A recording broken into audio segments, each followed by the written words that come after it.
here's a picture of some ants. But last week I was telling you about harvester ants, but these are called weaver ants.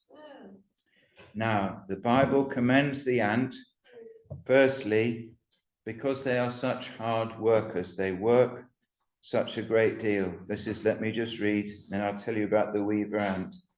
This is what Proverbs says. Go to the ant, thou sluggard, or you lazy person, consider her ways and be wise, which having no guide, overseer, or ruler, provides her meat in the summer and gathers her food in the harvest. How long will you sleep, O sluggard?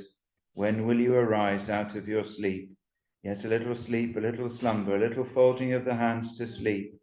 So shall your poverty come as one that travelleth, and your want as an armed man. Now, these ants, we don't have them in this country. They're called weaver ants because they weave together. I'll show you a picture of one. Weave together leaves of trees still living. The leaves are still living. Weave them to make nests high up in the trees in the rainforests. Now, do you think one ant could do that? No, one ant certainly could not do it. But lots of ants could do it. And what they do is that one ant will take hold of a leaf, and then another ant will go join onto that ant, hold on to that one, and then another one, and then another one, till you have like a little rope or ladder, a rope ladder of ants. Then they will swing and try and catch hold of the leaf next to it, below it. And then they will pull it all together, pull it close together so that the two leaves are close together. And here you can see a whole group of them lining up at once. Their legs are on this leaf and their jaws are on this one, and holding them close to one another. And then some of the other ants, the worker ants, will go and collect the little, what's it called, the larvae, the baby ants that are not quite hatched yet, because they have an ability to make silk. So they get them like a little glue stick, bring them up, and they get them to sort of squeeze out their silk. And when one of them has done as much silk as it can, they'll take it back and bring another.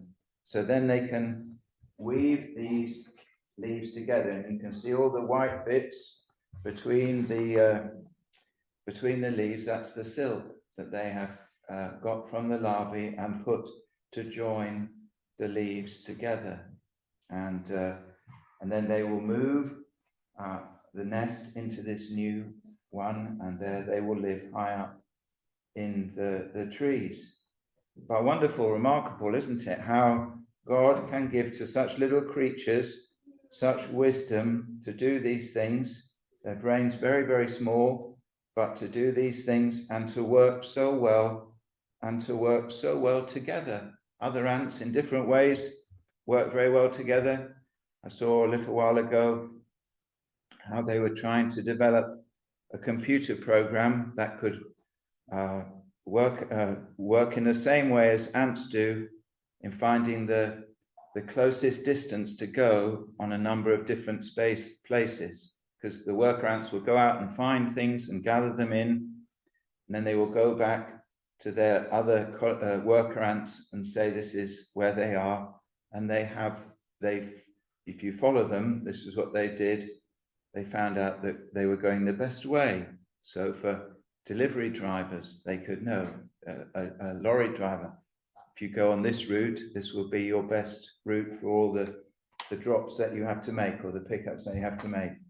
But very wonderful how the Lord has made them, and how diligent, how hardworking they are. And that's what he tells us to go and learn from them. And most of all, really, it's a lesson, sadly, to those who are asleep spiritually, that they will not wake up and consider who has made them, who's given them life, the Lord, and he would save them if they would turn to him and awaken them out of slumber. And that's what Proverbs says. How long wilt thou sleep, O sluggard? When wilt thou arise out of thy sleep, that thou mayst wake up, learn from the ant, and do as it were what the Lord has given them to do, to trust in the Saviour and to follow him and serve him. So when you see an ant, think about these simple things.